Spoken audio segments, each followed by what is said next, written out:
Welcome to Comedy Album Book Club. This week's special guest is Kelly Zemnickis, talking about Brock and John's Unrehearsed. Keep on listening to Comedy Album Book Club.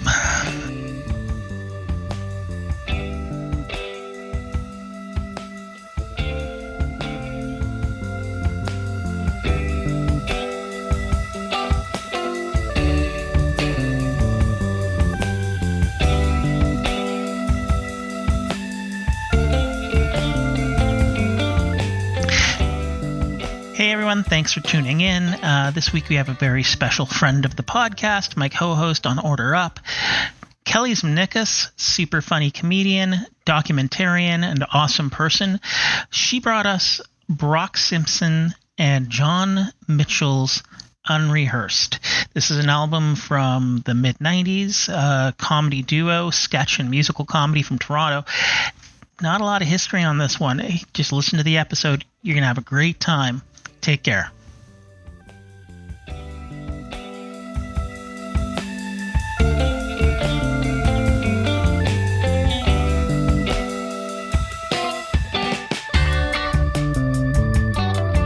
Zemnickis, my first guest in a long time. Yay. Welcome to Comedy Album Book Club. Oh, thank you so much. I was just wondering, do you have a name for your studio? No, I'm going to have to figure one out at some I think point. Ardill Sound. That's a good name. That's our Just good sounds name. good. Just came to mind. Yeah, I will. Ardill Sound. Welcome to the Ardill Sound Studio. So how have you been doing? I've been good. It's always, I think, a loaded question when you're of a certain age. You can go down so many roads. Oh yeah. How really am I doing? But I think overall, I have things I could complain about, but the good outweighs the bad. So that's always that's the general sum you want to end up at. Exactly. Nothing's ever always going to be great. Right. It's just what's the math work out to? Exactly. Even in a Disney movie, there's a villain. Yes. Yes. So yeah. But I'm good. I think I'm good. Excellent. Yeah. Well, you have brought me a really interesting blast from Toronto comedy past. I know. I'd never heard of it. Unrehearsed, 1995, by Brock and John. Yeah. Brock Simpson and John Mitchell. Yes. So, how did you find this? So I started in comedy, I think around, I want to say 92 or 93 in Toronto.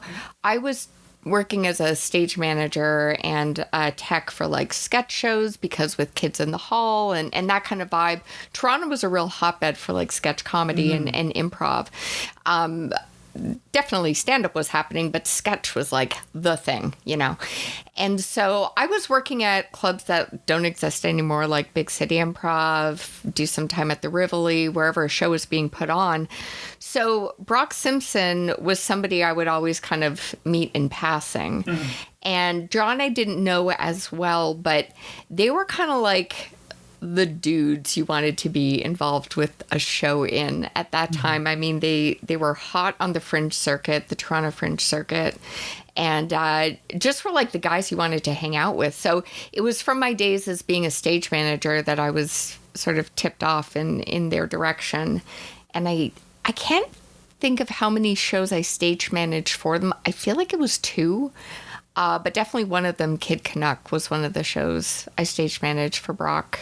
But yeah, just amazing lyricist, super funny, and we're just the it duo of, they were friends, they weren't a couple, but it was just the it guys that you wanted to hang out with and do a show with. Yeah, so it's kind of neat that, this is just around this would be when Kids in the Hall were on TV, so exactly. This would be in the follow-up to that, and I do really remember there was a lot of sketch comedy, a lot of, just like you said, it's just that was that time.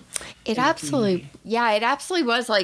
It's wonderful to go and think back and think of all the times that I was, as a teenager running around on the subway trying to get props to make things and, build this and do that, and then still, be amongst the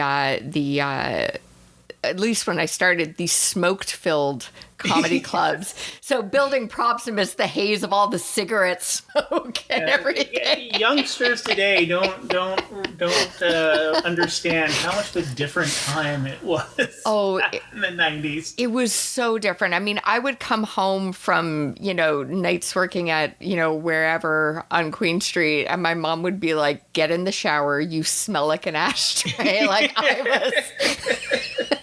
I just stank. Yeah. But it was so much fun. And I remember the CBC, I can't think right now of what year it was that they did this, but the CBC had a sketch comedy show. They had done comics where they highlighted comedians in a little special, but then they had a sketch series, which I believe was called Sketchcom, if I'm not mistaken. And so to get a spot on that show and see those things that I was rushing around to like Active Surplus or like wherever I was going to get props, and to see somebody build the things that I built, in my basement, but like on an actual TV set. Yeah. I remember when Don Ferguson and Roger Abbott came to the Rivoli to watch a troupe I was with at the time called the Stand-Ins. And there was such Roger and Don are here, because they were from Air Farce, this very beloved Canadian series that I ended up working on years later. But that was like, we knew we were on sort of the tipping point of something really cool happening. So it was a really great time to be on the Toronto comedy scene, because stuff was coming to life, Yeah. And I mean, we still have a bit of that. I mean, you look at acts like Tall Boys. Yep.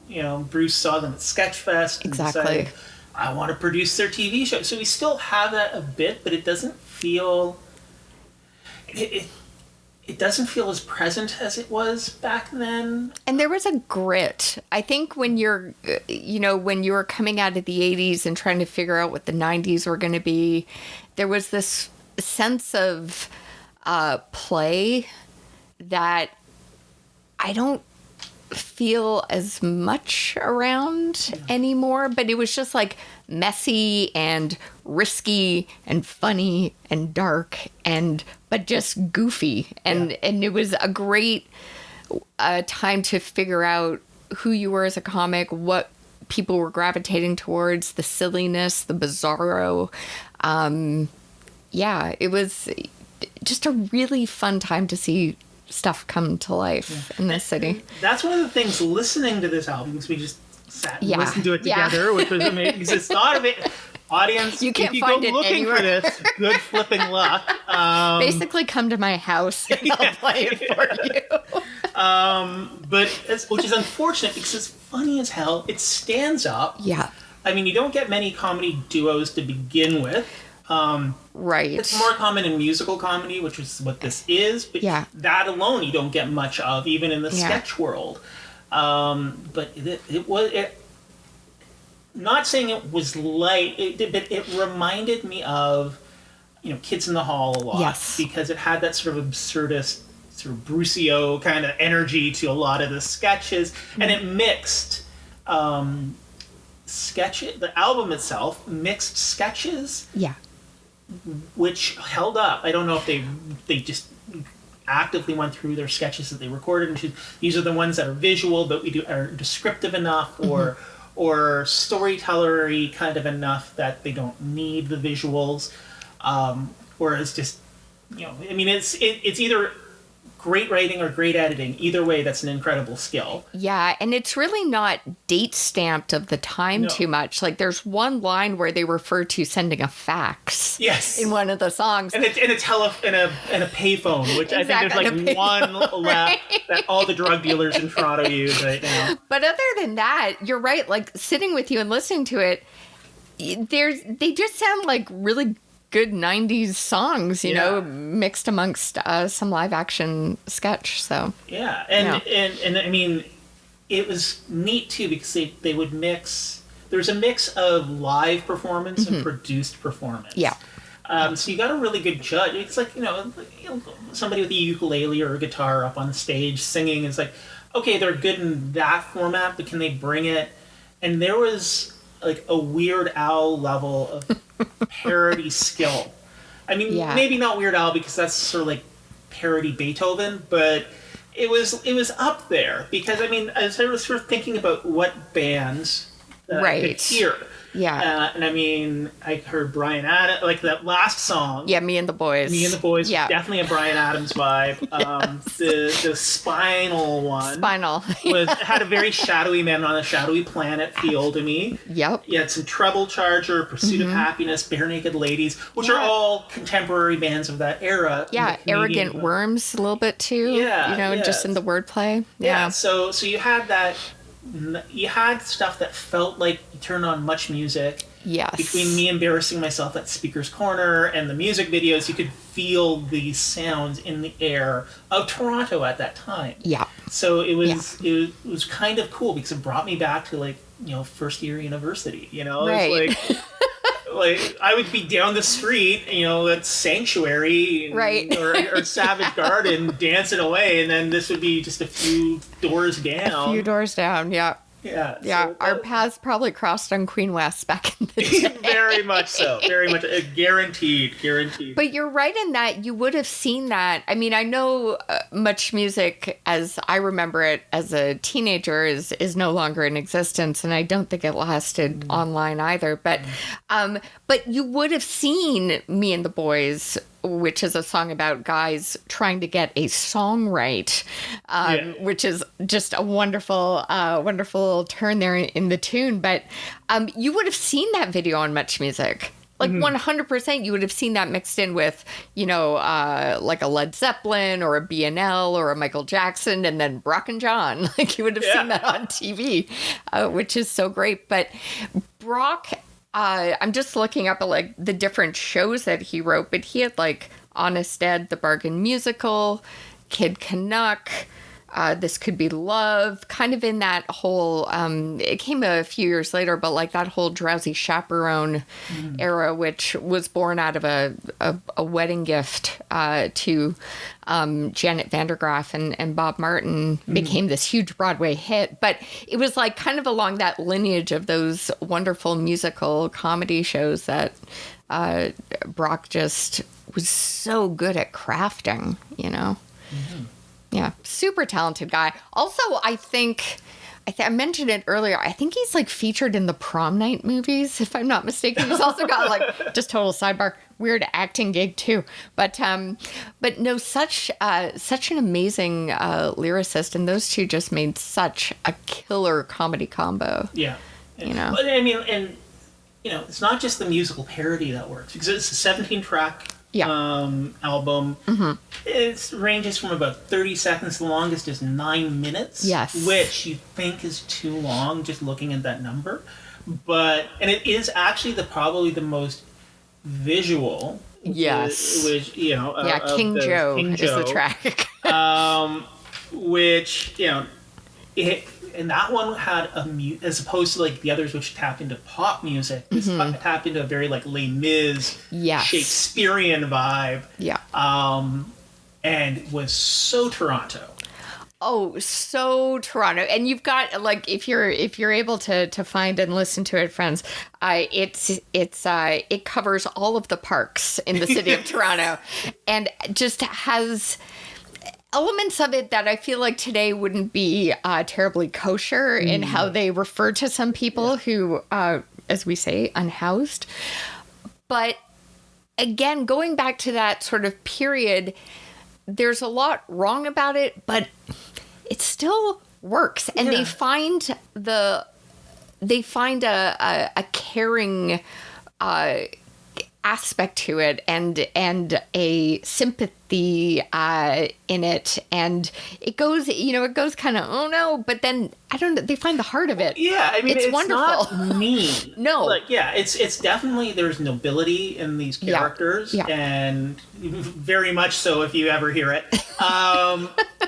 And it's yes, there's language that doesn't age well, but it wasn't used maliciously. It was used because that was the language that we used at the time. Yeah. Which is, you know, it's something audiences struggle with in contextualizing, and I mean that's one of the things on Comedy on Book Club, I really try to make sure we do is we contextualize this within the voice of the period. Correct. And that was the thing. It was like they took a story about unhoused people and the parks, and which was, you know, just as it is now, it was very much a problem. I remember that period where I'd be coming home from clubs and you'd have cops going, I'd be getting like a sub after leaving the bar, and you'd have cops coming in and trash talking squeegee kids, because that was the big thing in the mid 90s when kids from Montreal and the East Coast running away from home and living on the streets, cleaning windows, just trying to make a dime. Literally back then, a dime. Yeah, a dime. Yeah. Which got you a lot more. yeah, you could actually buy things with a dime.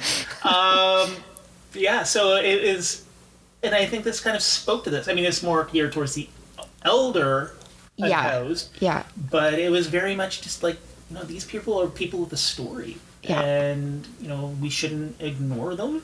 And yeah, like all of these, like, you had like the Simon and Garfunkel, Mrs. Crenshaw. It's such a beautiful song. It is. Like, if I just heard that and wasn't paying attention, I thought, oh, this is lovely. That, you know, it's that sort of pop folk vibe. It's like if Mrs. Robinson just aged 20 years, you know? She was hanging out with Mrs. Crenshaw in her, you know, careful footwear. Yeah. And then supportive footwear. And you have that juxtaposed with, like, Son of Larry? Son of Hello Larry. Yeah. Son of Hello Larry. Yeah. Like, leading right into that. Sorry, my notes are a little illegible here. That's okay. Where it was just such a weird and silly, fun little tight bit. Yes. Yeah, they threaded those little live segments, which in the album notes says it was recorded at the Little Alex. I have a feeling that would have been the Poor Alex on Brunswick, which is now no longer there. But there was a sister theater to the Royal Alex Theater on Brunswick where I cut my comedy chops back in the 90s, going back to Roger and Don. Air Farce started there.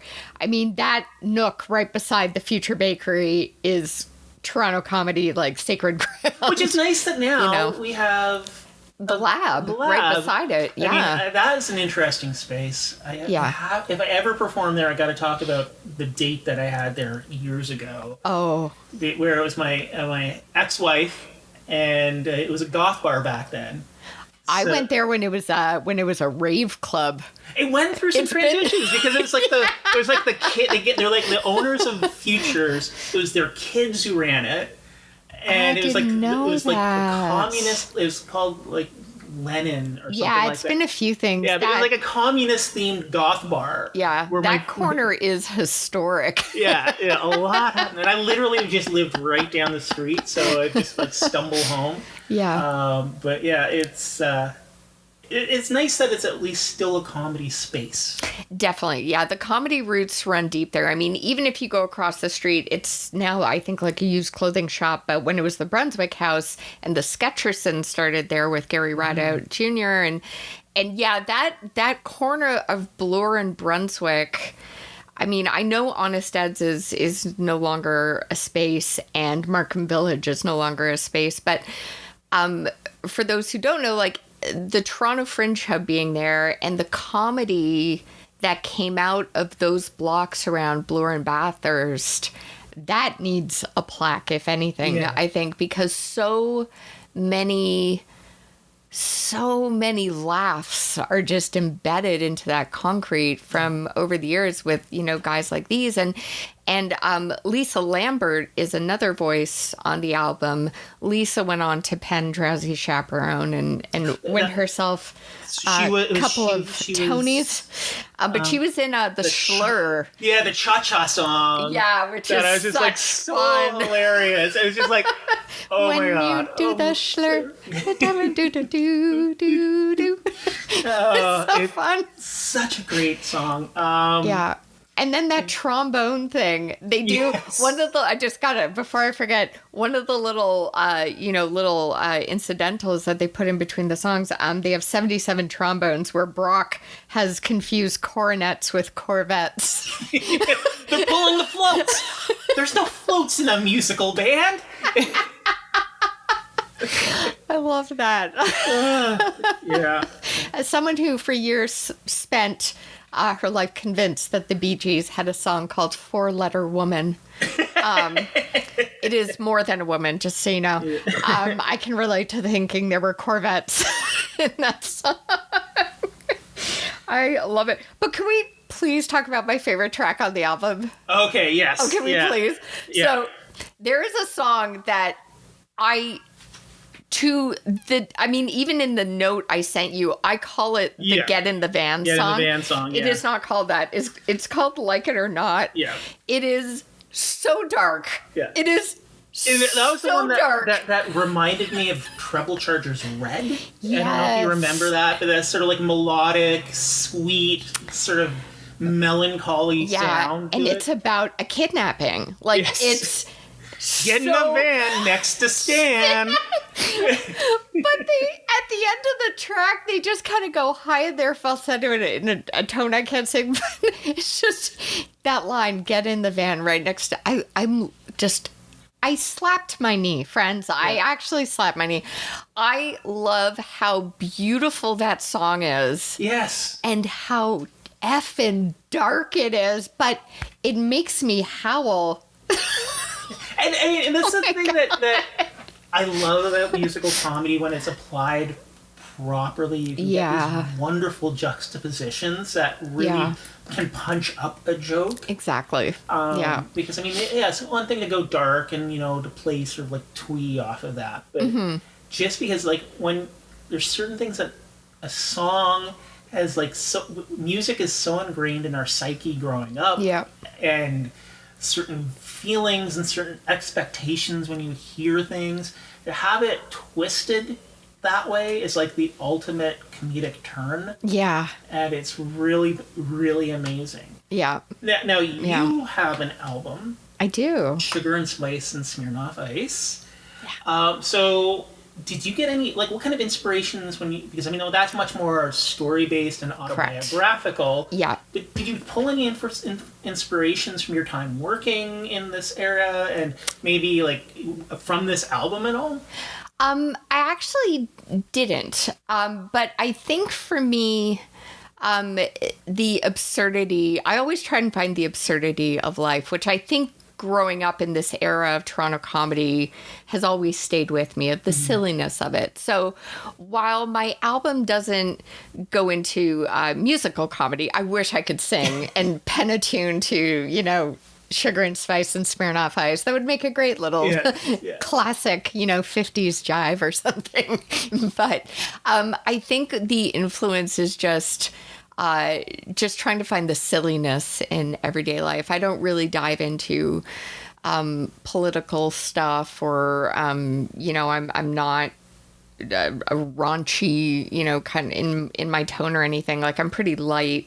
I feel I can try to be as relatable as possible, but I still try to find the absurdist stuff. Because, like, Brock and John, Kids in the Hall, SCTV, going into, like, Monty Python, when Letterman started and he was tossing, watermelons off the top of the building. I love that kind of bizarre stuff. So I do try to find, like, the silly and the mundane of life. So I find that in Canadian comedy, in specific, we tend to have that thread in a lot of our comedians. Even topical, it just feels like it's there in the undertone of a lot of our work.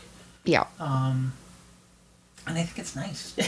I think it's nice, too, because it's like SCTV... And I mean, I've been, much like yourself, like I've been a longtime viewer of Saturday Night Live, and I love SNL. But what I always loved about SCTV and Kids was it was just so weird. Yes. And I love that. I haven't, and I mean, maybe, you know, if I do an album again or like a YouTube special, maybe I will try to find even more of the absurdist silliness in my life, because it certainly is there. But I just, that to me is like a comedy comfort blanket, you know, is that just the bizarro, like, you know, I referenced Arrogant Worms earlier, and they've got this like hot dog song, where they reference hot dogs as being the particle board of meat. And it's like, I love that kind of wordplay. Yeah. That's like a comedy goal, is to have that kind of thing in my arsenal where I can do something like that with words. So, yeah. The good thing I find too, though, I mean, as much as we've lost a lot of these spaces, I still think that heart is in the Toronto comedy scene, at least in the sketch and improv world. Yeah. The stand-up world is different. Yes, very much. But, you know, I think it's there. Like, you know, I was at Sketch to the Death recently, and it was just there's this one sketch that was done where they just took cell phones from audience members. Like, they asked. They didn't take for sure. But they and it's like, oh, let's go through your last God. your hit run. Is like it's like a picture of Ellen, then another picture of Ellen, then another picture, and it's just like getting closer. And it was just like, this is weird. And it's like embracing that silliness. So I you know, and it's unfortunate we don't have as much of that in the stand-up world. We do. We have a few. I mean, like, Maria Bamford is a perfect example of somebody who embraces the sort of like bonkers nature. But I feel it's like left the common voice in stand-up. Yeah, I agree. And I'm even thinking just now to like my writing style. I have long dreamed of like being a late night writer for Seth Meyers. That has been on the proverbial vision board for like ever. I'm not good at writing like I'm such a fan, but I am so not good at because I've taken enough classes to know this is not my shtick. This is not my shtick. But I'm just realizing, sketch, I could write with my eyes closed, and all of the writing classes I've ever taken, that's where I've excelled in. So there's been something that I absorbed from my time, you know, back on the scene in the early 90s and watching those shows that did. So it's just like, you know, a matter of sort of finding, you know, where I fit in terms of comedy as like my one and only job rather than like the ninth thing I do in my day so I can afford to be a stand-up comic. But I think there's something about Brock and John and all these guys that did make an impact on me, because when I do write a sketch, it's solid. I can do it so quickly, and whereas headlines, I am sweating to get 3 out, you know. Yeah, during the pandemic, I took a class through Flappers, which they have wonderful. This is not a paid advertisement. Yeah, they have wonderful online classes that are still running. Yeah, the late night writing one, I think, is the last one left. Yeah, so I took the intro level late night writing one, and I got a couple of really good ones. And I had this is when Elon Musk sent space tourists up, and my teacher's like, well, check out this headline from like Kimmel the next day, and it was like literally my joke. And I was like, oh yeah, so signed up for the next level. 3 classes in, I'm like, no, I'm not going to waste this teacher's time. Very nice guy. Yeah, but I know who you're talking about, and he is. He's a really great guy. And I actually appreciated his candor. Yeah. Because it was like, oh, I need to go back and do more reps. Well, which is better than wasting his time and my time if I'm just not ready. Well, he was the one who told me that the Tonight Show with Fallon, they hire a separate sketch team. That makes sense. So I'm like, that could be on the old vision board too. Darn tootin'. You know, so. I mean, it's Jimmy Fallon, but yeah, I mean, I like Jimmy. I do like Jimmy. It's just I prefer Seth. Comedy there, it's so funny how you can like, you know, want to do something so bad. And it's like, I want to be on that. And it's like, I can't. I suck at that. But I write good sketches. Yeah. You know, so I'm I think the thing that makes me love Seth so much is how he elevates others. Yeah. Yeah, Right, I like him a lot. Yeah. So, Yeah. and I mean, Jimmy does too. I mean, nothing against There's a Jimmy. kindness to him, and there's a lightness that I think he's an interesting culmination of all the Tonight Show hosts, like where, you know, he's taken things. I think my favorite probably of all time would be Steve Allen. Yeah. Which I was not alive around when I was not alive when he was doing it, but but he had. But again, it was because that was new, you know, and that ground hadn't been broken before. Whereas that's sort of what it was like doing stage managing for these troops back in the 90s in Toronto. No one had been, we were trying to figure it out and what worked and what didn't work. And there's so much fun in that sense of play that, you know. Yeah. Well, I mean, there's very much a direct line in that era. Because, I mean, if you look at the venues and the places and the spaces where they were located, a direct line from the punk culture to the sketch culture. Yeah. Because, and again, you know, I do more stand-up than I do sketch, but not to that line isn't there for stand-up. I mean, stand-up is, especially in the 90s, very corporate, with Yuck Yucks dominating the scene. Yeah. That was probably its peak, where it had the most venues across Canada, and it had its, like...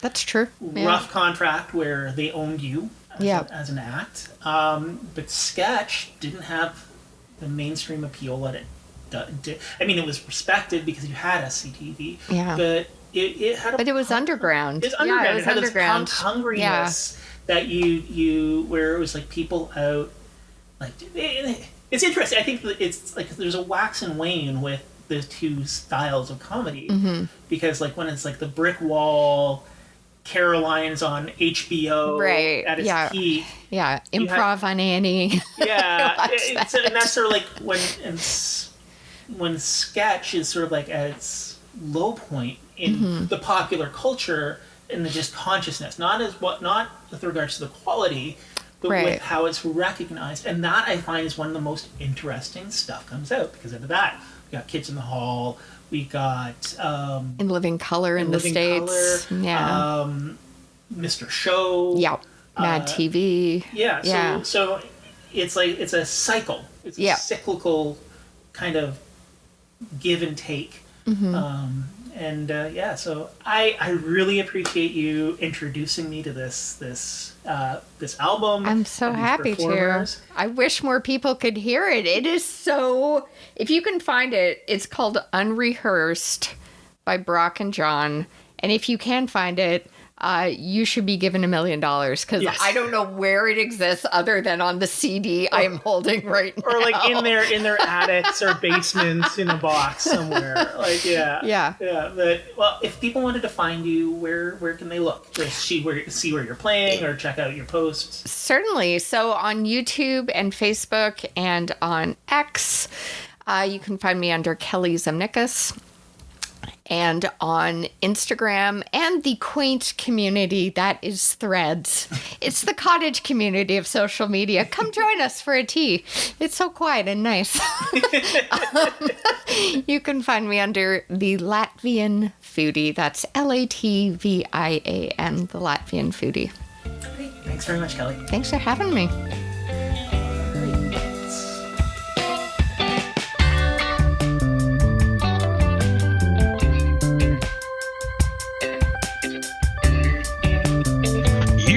Listening to Comedy Album Book Club, co-production of Far From Here Comedy and Showbiz Monkeys. Tune in next week for our next guest.